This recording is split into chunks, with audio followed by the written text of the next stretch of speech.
Hi! இன்னைக்கு நம்ம நேத்தோட கன்டினியூட்டிய தான் பார்க்க போறோம். ஸோ நம்ம ஹீரோயின் வந்து இன்னைக்கு நம்மளுக்கு டோரெல்லாம் ஓப்பன் பண்ணி வச்சுட்டு போயிருக்காங்க. ஸோ அவருக்கு மெயினாக நம்ம வீட்டை க்ளீனாக வச்சுக்கணும். ஸோ நம்ம வீட்டை க்ளீனாக வச்சுக்கினா அவர் ஏன் நம்மள கோவப்பட போகிறாரு அப்படின்னு சொல்லிட்டு ஒரு திங்ஸையும் பார்த்து பார்த்து அவள் எல்லாம் அரேஞ்ச் பண்ணி வச்சுருப்பா. இதெல்லாம் நம்ம ஹீரோ அவனோட ஆஃபீஸில் உட்காந்துட்டு அந்த கேமராலேருந்து பார்த்துட்ருப்பா. அப்போ வந்து ஜான்வி, நீ எனக்காக இவ்வளோலாம் செய்கிறியா அப்படின்னு சொல்லிட்டு அவனும் அங்கேருந்து யோசிச்சுட்ருப்பா. ஸோ இந்த சைடில் ஜான்வி வந்துட்டு அவங்க வீட்டில் ஒரு நாய் வளர்த்துட்ருப்பாங்க இல்லையா, அவள் கூட வந்து விளையாடின்னு இருப்பாள். அதை வந்து நம்ம ஹீரோ பார்த்துட்டு ரொம்ப அருவருப்பாக ஃபீல் பண்ணுவாள். அதுக்கப்புறமா ஜான்வியை முறைச்சி பார்த்துட்டே இருப்பாள். அந்த நாய் கூட விளையாடி அவள் சேரில் வந்து அந்த கரை லேசாக பட்டிருக்கும். அதனால் சரி வா நம்ம வெளியே போகலான்னு சொல்லிட்டு சிடு சிடுன்னு சொல்லிவிட்டு அவளை அங்கேருந்து கூப்பிட்டுட்டு போயிட்டுருப்பாள். அப்படியே அவங்க 2 பேரும் போயிட்டுருக்கப்ப இவனால் அந்த சின்ன விஷயத்த கூட நார்மலாக எடுத்துக்க முடியலை. எப்படி அவள் வந்து நாய் கூட விளையாடுவா, இவன் வந்து என்ன கொஞ்சாமல் நாயை எப்படி கொஞ்சுவான்னு சொல்லிட்டு இவன் ரொம்ப டென்ஷன் ஆகி காரை வந்து ரொம்ப ஸ்பீடாக ஓட்ட ஸ்டார்ட் பண்ணியிருப்பா.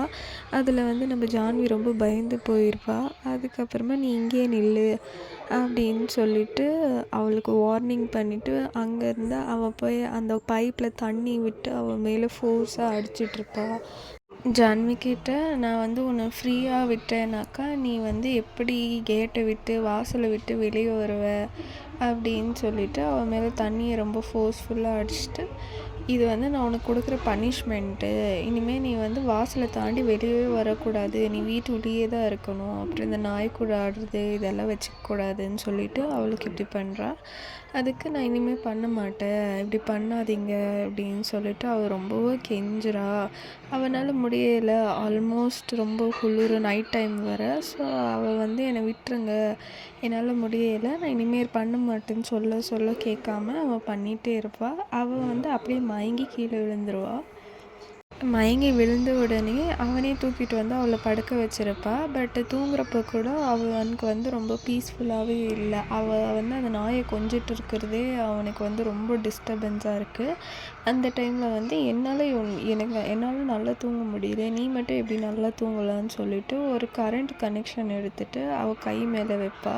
ஸோ அவனை பதறி அடித்து எந்திரிச்சிட்டு, என்னங்க பண்ணுறீங்க அப்படின்னு சொன்னாக்கா, உனக்கு நான் அவ்வளோ பெரிய பனிஷ்மெண்ட்டு கொடுத்து கூட எப்படி உன்னால் நிம்மதியாக தூங்க முடியுது, அதனால தான் நான் இதுவும் பண்ணேன் அப்படின்னு சொல்லிட்டு. ஜான்வி வந்து, இங்கே பாருங்கள், நான் வந்து உங்களோட பொண்டாட்டி, நான் வந்து வீட்டு வேலைக்காரி கிடையாது, என்னையே இப்படி ட்ரீட் பண்ணுறீங்க, நான் வந்து உங்ககிட்ட ஒரு லவ் அண்ட் அஃபெக்ஷன் தான் எக்ஸ்பெக்ட் பண்ணுறேன். ஆனால் நீங்கள் என்னென்னா என்னை எப்போ பாரு இவ்வளோ சித்திரவதை பண்ணுறீங்க, கொடுமை பண்ணுறீங்கன்னு.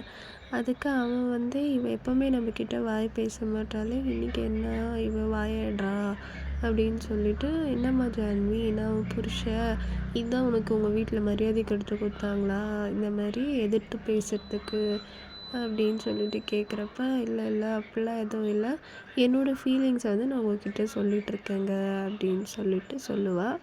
அதை பற்றி இவன் யோசிச்சுட்ருப்பா. எப்போவுமே இவன் வந்து நம்மக்கிட்ட எதிர்த்து பேச மாட்டான், இன்றைக்கி வந்து பேசுகிறான்னா நம்ம இதை இப்படியே விடக்கூடாதுன்னு சொல்லிட்டு இவன் நைட்டு தூக்கமும் இல்லாமல் உட்காந்துட்டு இதுவே யோசிச்சுட்டு இருப்பான். ஸோ நெக்ஸ்ட் பார்ட் வந்து நாளைக்கு பார்க்கலாம். தேங்க்யூ. இந்த வீடியோ பிடிச்சிருந்தா லைக் பண்ணுங்கள்.